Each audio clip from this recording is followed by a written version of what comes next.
interpersonal communication project.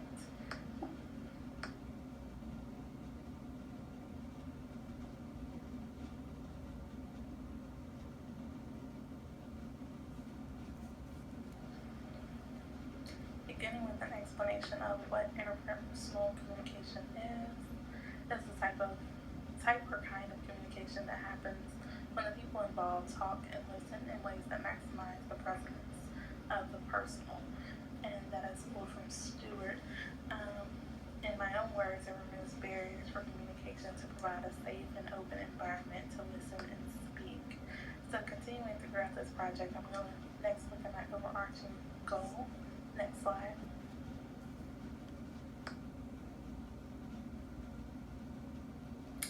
My personal overarching goal is to apply effective listening strategies in my personal relationships to avoid being critical and to be more decisive and assertive. And that is looking at being more open in conversation and communication. Next slide. Next slide. My personal background, looking at myself, I am 26 years old, I'm female, I'm African American, I'm single, no children. My educational background, I have a BA in American Politics and African American Studies. I have an MA, or working on an MA in Human Services Counseling with a cognitive and executive leadership. This is an overall background of myself and will lead me into looking at my behavioral blend. Next slide. I was surprised when I received these two different ratings of my behavioral blend. Looking at what is expected of me and looking at me, this is me, they vary. So I want to continue to look at these in the next slide. Next slide. It is expected of me to be a steady specialist, and this means that I would be sensitive or submissive. I tend to blend in with the crowd. I am very loyal and friendly. I can be withdrawn and reserved as well in public though. My loyal and friendly friendships tend to be more one-on-one relationships. I have a passion to serve humanity. I maintain a humble spirit and quiet, but I'm also pleasing and easygoing. And this credit comes from the Uniquely You assessment. This is me. Actually looks at me being a competent and influencing specialist. What's interesting here is that it varies from the beginning assessment. While it still has a few similar qualities, there are things that are actually me in comparison to what I expect people to see in me. So I tend to be more passive than active. I have strong people skills. I can be both outgoing and reserved. It kind of depends on the set that I'm in and people that I'm around. I can be the life of the party or a quiet spectator, which again depends on that setting or the people that I am around. I tend to influence and interact with people well. I am friendly, enthusiastic, and cordial, but I can also be critical and fault-finding with the type of attitude that I have. So that is also something to look at later as a negative.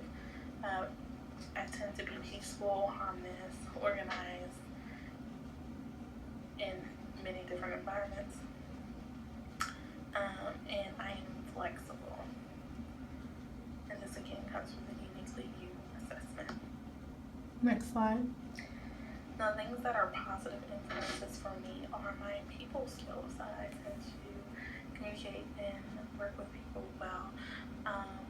The fact that I do not need to be the boss. I'm very willing to be hands-on and get things done.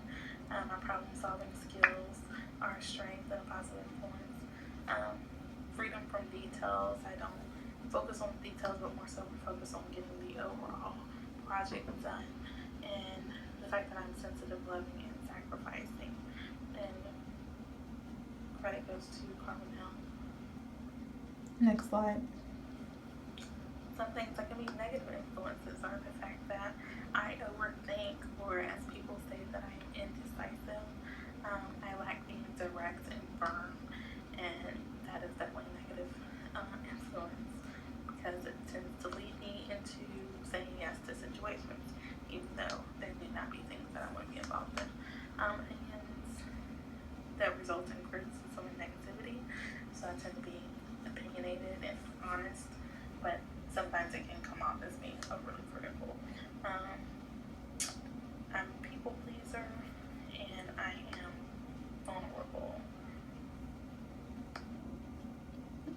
slide.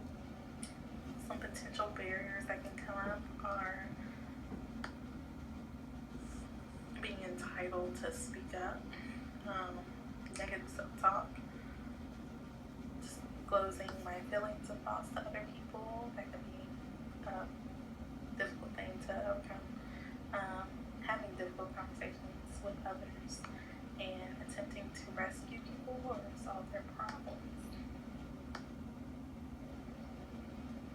Looking at noise pollution, and keep in mind that there are two types of pollution. The first being internal noise, and the next being external noise, which we'll look at the next slide. Internal noise pollution consists of biased listening, emotional listening, or fatigue. So those are often symptoms of internal noise, but solutions to them can include avoiding allowing past situations to influence the listening. So really stepping back and looking at what's happening now rather than looking at what's happened. Having patience in a situation and remaining positive throughout the situation. External noise has the symptoms of a talker speaking rapidly, there being loud traffic, or attempting to multitask and take on too many tasks at once. Solutions to external noise include clarity, asking for clarity or looking for clarity. Going to a peaceful space where you can hear and communicate, or being focused on one activity at a time. My personal action plan includes listening more actively to people, also paraphrasing or clarifying with questions when I'm unsure about a situation rather than offering my own solution to a problem. Improving my indecisiveness by being more direct. So those two kind of go hand in hand for me. Being more direct and assertive about my own personal thoughts and feelings. Reducing criticism. And that goes back to redirecting with paraphrasing, clarifying questions. Looking for other ways to communicate rather than talk over or add a solution to a problem.